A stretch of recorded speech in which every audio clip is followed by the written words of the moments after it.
I'm Janne Winther Christensen. I work as a scientist at the University of Aarhus, and I've done some research with reintension metering. I think it's really great to have these reintention meters, especially this version where the rider can actually see what's going on, because it gives an immediate feedback to the rider, so the rider knows how much tension he or she has in the hand. I think it's a very important tool that we can use in future training of horses, because I think many of us are very surprised to find how much tension we've actually got in our reins.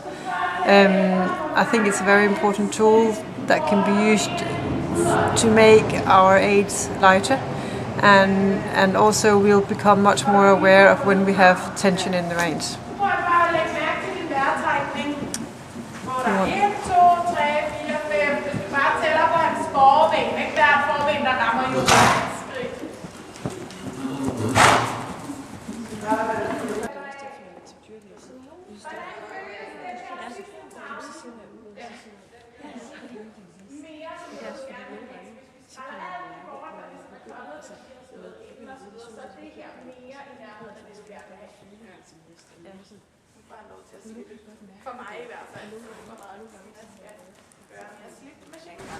Så Nana, når du er klar, så kommer du bare frem i trav.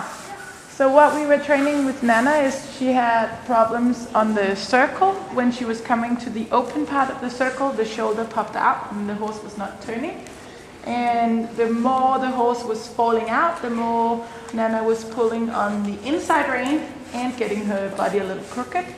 So we started working with the lights, so that once she was coming around to the turn, she had to look at the lights and first slow down the outside front leg a little from the outside rein. A little bit forward. Now slow down from the right rein. Look at the lights. Turn a little. Slow down again. There. That was a difficult one. We'll get it better next time. Super. It was very good for Nana, because very often if you're riding a horse and you're losing direction, then you pull more on the inside rein, and even though you're thinking I have to do something else and get the horse straight, you still end up doing that, pulling on that inside rein. Yeah. But then when she could look at the lights, she sort of let go of the thought of turning, looked at the light, got the outside light to come on, and then the horse was straighter, and then she could return to turning. So it was really good to get her focus away from turn, and then actually training the horse, and then the turn came by itself. So that was very good. Yes, a bit more forward, Patricia. Look at the lights, turn, slow down, right rein, turn. Yes, very good. Super. My name is Sarah, and I'm 26 years old, and I'm riding my Danish Warmblood, Mace, and she's 4 years old. And we tried to ride with the bridle tension device today, and it was very informative and very educating, because I was pretty sure that I didn't have a lot of tension, and some of it was confirmed, but I learned a lot in means of how much tension and flexibility I have when we canter, because we had a very high spike when we did the transition to canter, because I didn't follow her, and it doesn't seem like a lot, but it went up on 4 kilos or something like that.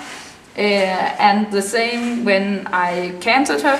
For every time she went down on her front, I got the blue lights, and all the other time we only had the green lights, and so I can see that I wasn't following her enough for every stride. So I took a bit of contact to her mouth for every stride she took. So that was very educating, and in the end, I could ride her in the green in the green color, in the canter too. So very nice knowledge. Because what Janne says is that when he stretches, he has a tendency of leaning on the bit. So we're going to try and do the little exercise we talked about by connecting the reins to the front legs and to the chest muscles. And we're going to use the Reintensiondevice to make sure that Janne knows what she's looking for and feeling. So we're starting by teaching him to step backwards, just when I'm giving him a really light grip tap here on the chest muscles. And we're doing it in a step back because he's using the same muscles to step back as he would use to slow him down in the beginning, until he gets stronger and better and he can slow down from his hind leg. But in the beginning, he'll use these muscles here to slow down. And what we want is we want to connect the bit and reins to those muscles. And the mouse doesn't know if it's the rider putting pressure on the rein or if it's the horse's neck putting pressure on the rein. So that is why we need to educate the mouse, so that the second the horse feels pressure in the mouse, it gives a reaction down here in the chest muscles. And what is it? Green? Is it blue? Cutting green? Green now. Green? Both greens? Yes. Oh, good. Very good. So now the rider already knows the level of the pressure from the lights, and so she can sort of follow it there. And then I can help by touching the chest for the first couple of times. Så holder du bare et stabilt pres og fortæller mig, hvornår er du oppe der, hvor jeg var. And I'll help him. Good. So he was a bit distracted by someone else coming in. Doesn't matter. Det samme igen. Og du siger, nu når du når. Ja. Og en gang til. Yeah, good. So we can use this so that now we know what level of pressure motivates this horse to give a reaction. We might not be able to get this light pressure all the time, but we know that if he's focused and he's quiet and he understands the task, this is the level of pressure that he will try to remove by giving us a response. And that's very nice, and for him it was pretty good.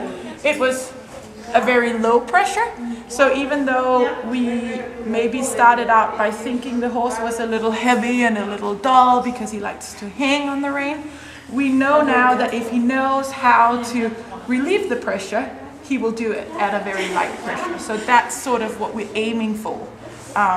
And the device gave us that information.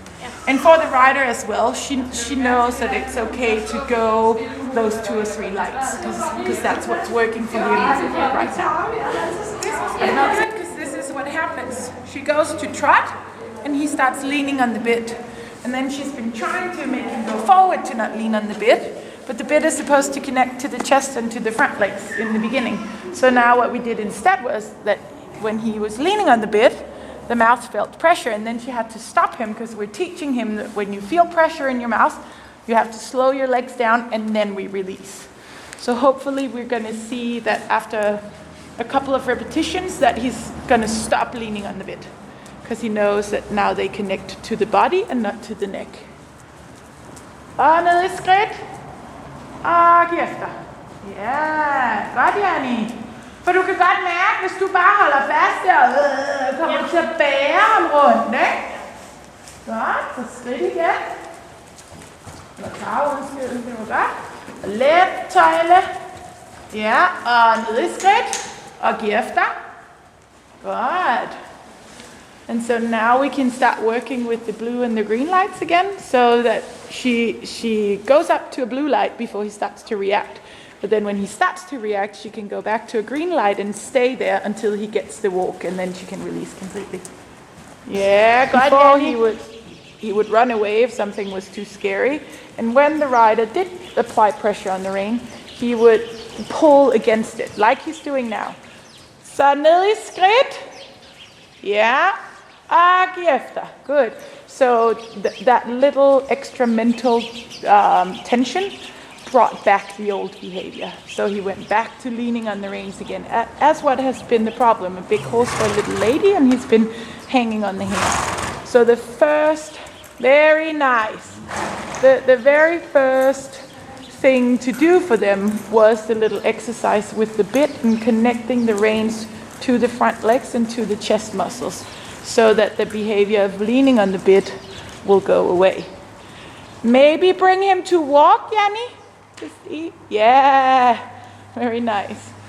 So that's the first thing, that she can actually start using the reins without the horse replying to her cues with leaning on the reins. And once she started doing that and he got lighter, he also started to relax. And as we see when he's trotting, du må gerne trage igen, Janne.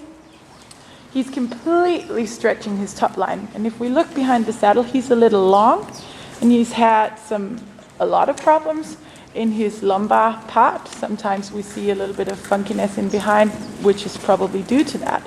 So by allowing him to stretch, he's going to be able to relax that area. And then when that tension goes away, it's going to be easier for him to bring his neck up again. And then by then he will have learned to be light on the reins, and he will have learned to stretch his top line and release tension in his top line. And those are the basic foundations for him starting to have a connection and being round and starting the first little steps of being collected. But he will never have a chance of being collected if you just curl his neck up as it is right now, because every time in the beginning he felt the pressure on the reins, he would just reply by hanging and dropping his chest and removing all the weight into his forehand. So it's not how he's going to go forever, but it's the most important part to get him light in the rein and relaxed over his top line, because that